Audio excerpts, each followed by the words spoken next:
For the first question in this case, we will multiply, so rather we will find the value of both the determinants by using simple concept of this multiplied by this minus 13 into 3. So we get 3x square minus 39 is equal to 20 minus 16. This gives us 3x square minus 39 is equal to 36. So 3x square is equal to 3, x square is equal to 1, so x is equal to plus minus 1.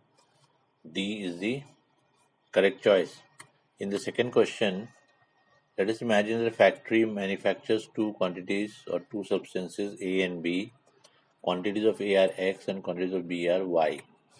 If the profit in A is 20 and B is 30, then we say that we need to maximize the profit. So our objective function becomes Z is equal to 20x plus 30y, which needs to be optimized, which needs to be maximized in this case. As we can see, it's a linear function, so B is the correct choice for this. Any objective function is always a linear function and it has to be optimized. Wherever there is expense involved, we try to minimize it. Whenever there is a profit involved, we try to maximize it. In the third question, we'll send sec to the other side and we'll get 1 plus x upon 1 minus y is equal to sec A. This sec A will be a constant quantity. So when we differentiate according to quotient rule, then for the LHS we get the differentiation of 1 plus x is 1 multiplied by 1 minus y minus differentiation of the denominator, which is negative dy by dx multiplied by numerator upon denominator square. And as I said, sec A is a constant, so differentiation is 0. So this also vanishes by cross multiplication and we get 1 minus y plus dy by dx into 1 plus x is equal to 0. So when I send 1 minus y on this side, it becomes y minus 1 and 1 plus x comes here, x plus 1 or 1 plus x, and therefore our choice is C, y minus 1 upon x plus 1. The fourth question is a direct question on matrix multiplication. So here we are going to multiply 1 minus 1 minus 1 1 with itself 1 minus 1 minus 1 1. So what do we do for first element of the product? We multiply 1 with 1 and minus 1 with 1 plus 1. Similarly 1 with minus 1, that's minus 1, and minus 1 with 1 minus 1. Similarly we'll go for the second row rather, so minus 1 into minus 1, minus 1, 1 into minus 1, minus 1. Then minus 1 into minus 1 plus 1 and 1 into 1 plus 1. So our option is 2 minus 2 minus 2 2, which is option B. 2 minus 2, no, it's A, sorry. For the fifth question, we'll use elementary row transformation, in which what we're going to do is we're going to transform row 2 to become row 2 minus row 1, and at the same step row 3 as row 3 minus row 1. So our first row remains unchanged. It was, the second row becomes 1 1 1, third becomes 2 2 2. Clearly we can see that these two are proportional, with row 3 equal to 2 times row 1, and when rows are proportional then the value of determinant is 0. Therefore the correct choice for this is D. Now in this sixth question we are given two angles, and we know the sum of all angles of a triangle is how much? 180 degrees. So the third angle is pi minus cot inverse 2 minus cot inverse 3. This can be written as pi minus tan inverse half plus tan inverse 1 by 3. So pi minus tan inverse half plus 1 by 3 into 1 minus half into 1 by 3. solve it and we get pi minus tan inverse 5 by 6 upon 5 by 6, which means pi minus tan inverse 1. Tan inverse 1 is pi by 4. So we get 3 pi by 4. So for the sixth question, the C part is the correct option. In the seventh question, we simply will open the brackets for 2 plus a whole cube. And we know that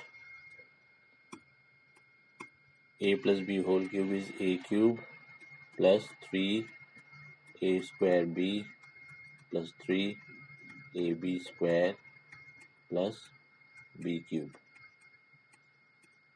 So based on that we progress and we write 8 plus 2 square 4 3 12 12a plus 6a square. Now a square is all equal to a, so we have transformed into a plus a square into a minus 19a. Now these two become 18a.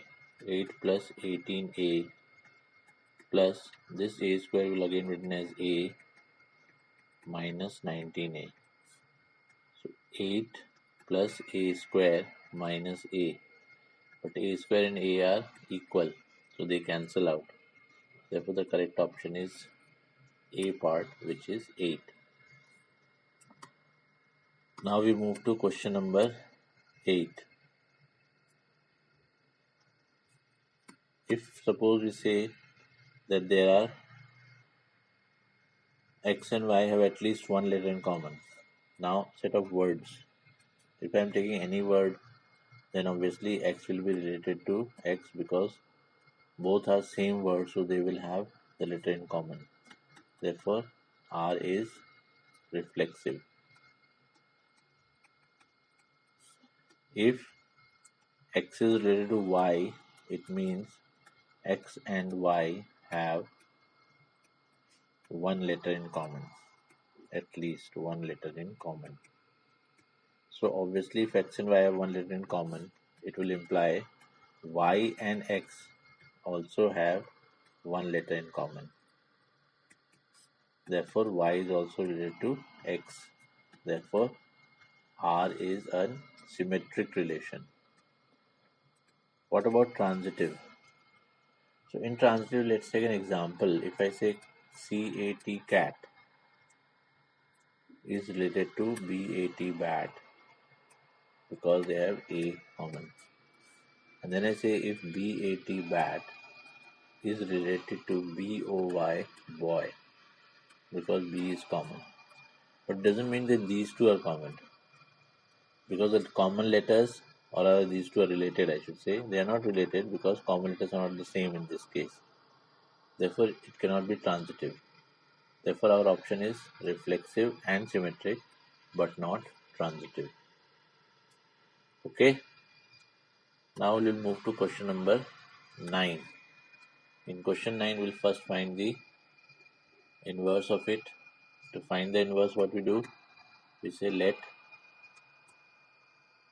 y is equal to 4x upon 3x plus 4 cross multiply and get an expression in x is equal to. So we get 4y is equal to x into 4 minus 3y. So x is equal to 4y upon 4 minus 3y. This is the inverse of the given function. So if I am finding f inverse of 4, I will put 4 over here. So that's 4 for the 16 minus 4, upon 4 minus 3 for the 12. It is 16 upon minus 8. Correct option is minus 2, which is option D. So we first find inverse and put the value 4 in the function inverse.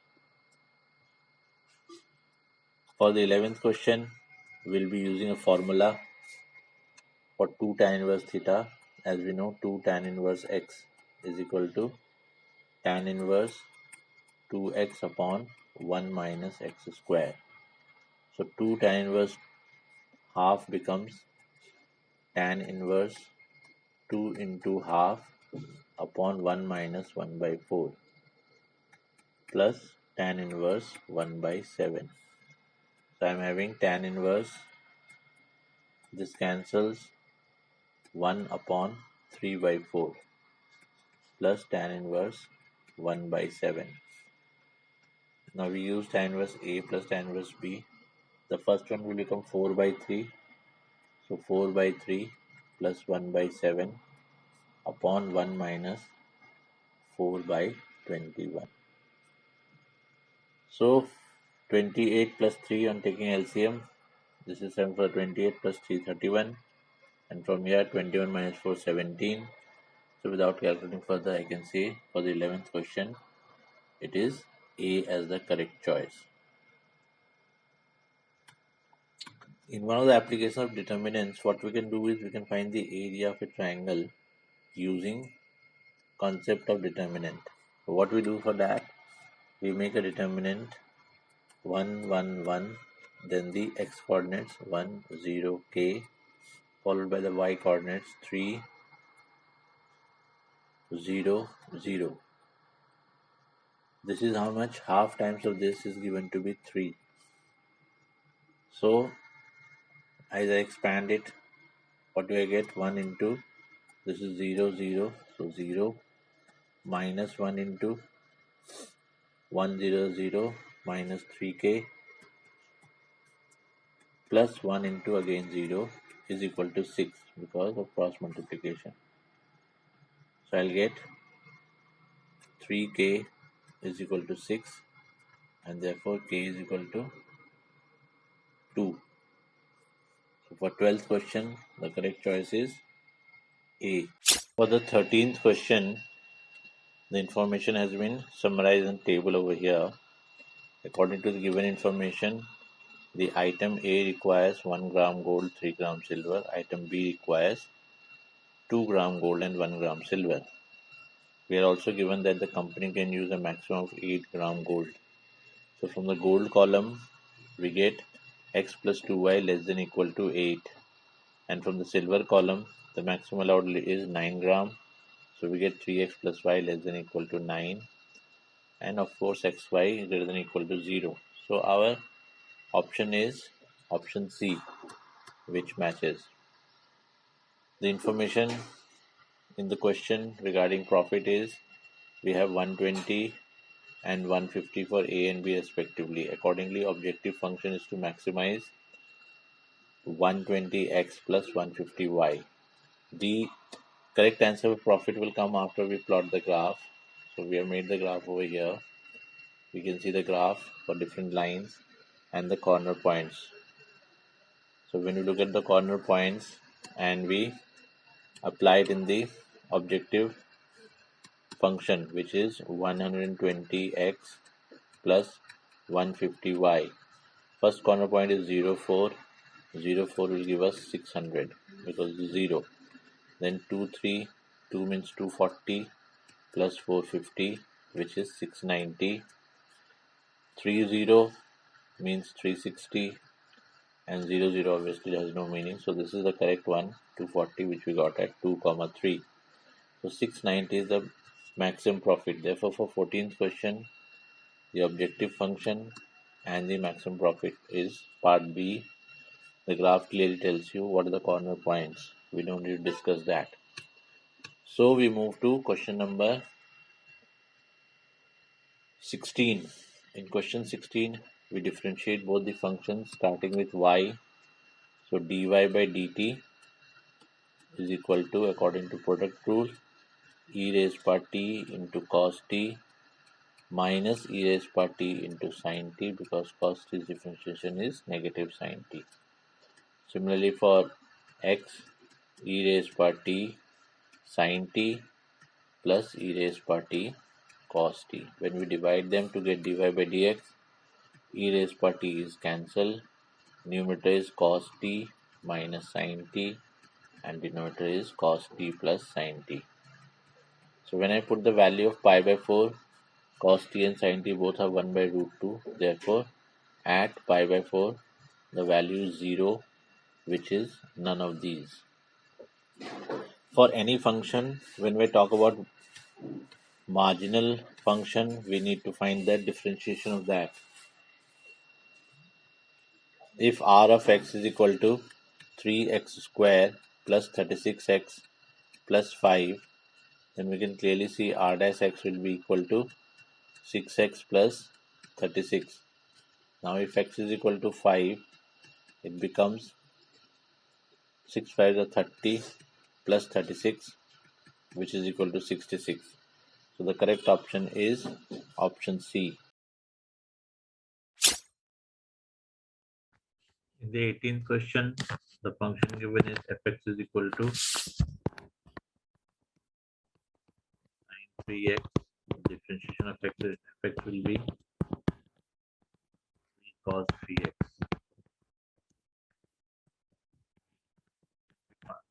Equate it to 0 to find the critical points. We get cos 3x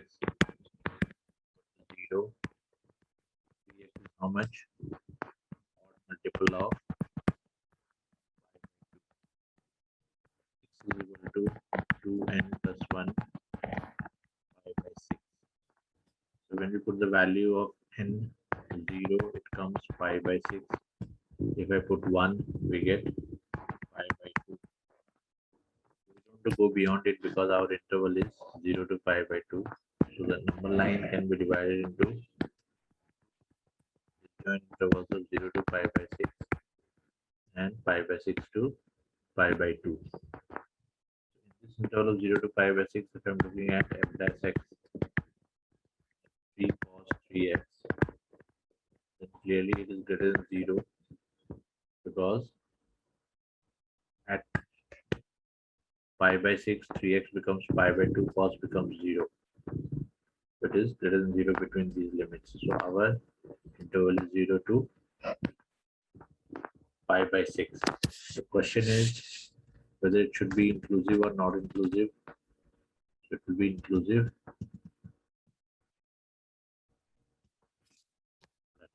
Hence that choice. Now we come to the 19th question. 19th question. We know slope of tangent is dy by dx. So dy by dx for the given function upon 2 times root 4x plus 3, and by chain rule 4x plus 3 gives us differentiation 4 minus 1 is 0 gone. We have to equate this to 2 upon 3. 4 upon 2 root 4x plus 3 equal to 2 by 3. We get 4 times root 4x plus 3 equal to 4 to the 12 out, and when we square both sides we get 4x plus 3 6. X is equal to 3 by 2.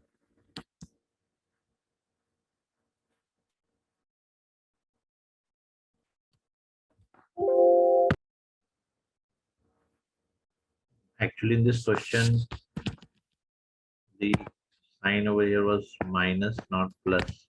That is why we're getting fraction in the answer. Change this to minus in all steps. Minus 3. 3. So 4x is equal to 12. Equal to 6. When I put it over here, y is equal to root of 24. 4 minus 3.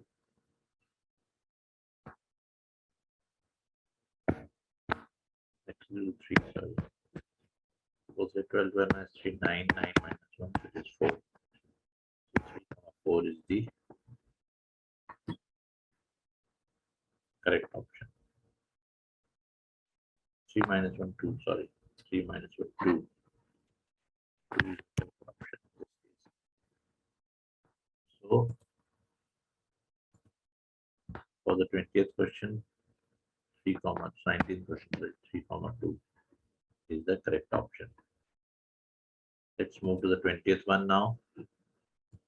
The equation of normal to the curve. at 1, 1. So first step is to differentiate them. 1 by 3 x raised power 1 by 3 minus 1 plus 1 by 3 y raised power 1 by 3 minus 1 dy by dx. This is 0. So we get 1 by 3 x raised power minus 2 by 3 y raised power minus 2 by 3 0. Dy by dx is equal to x raised power minus 2 by 3 upon y raised power minus 2 by 3. The slope 1 because power 2 by 3 will be 1 only. The slope of normal is minus 1. Question is y minus 1 equal to minus 2 x y x equal to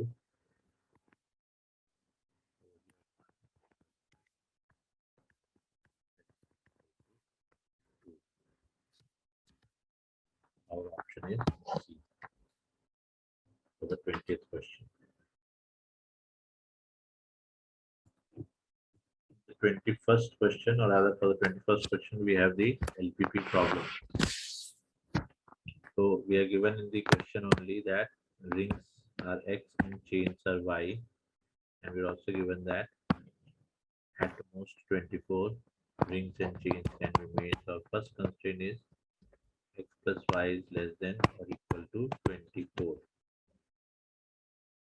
1 hour to make ring, 30 minutes to make a chain, and maximum number of hours available for a particular day is 16. So taking for ring 1 into X, for chain 30 minutes means half an hour into Y. Total time available is less than equal to 16. The objective function is based on profit, which is what we have to maximize. So the first part objective function 190x plus 390y. Right, x and y have been interchanged. Depends on what you're taking in terms of rings and chains. For maximum profit, number of rings and chains that can be made depends on our constraints of the above LPP. Over here, when I look at this particular constraint, I get what? 2x plus y less than equal to 32. So for the 25th question, I can get B as the correct answer. The rest of all we'll get by plotting the graph. So it will do now. So what we're going to do, let's erase all this. We will plot these two graphs. We will write it as 2x plus y less than equal to 32. So for the first one, we get when x is 0, y is 24, and when x is 24, y is 0. So this point is 24, this is 24, 0. The second equation, when x is 66, sorry, x is 0, y is actually 32. So this is 32.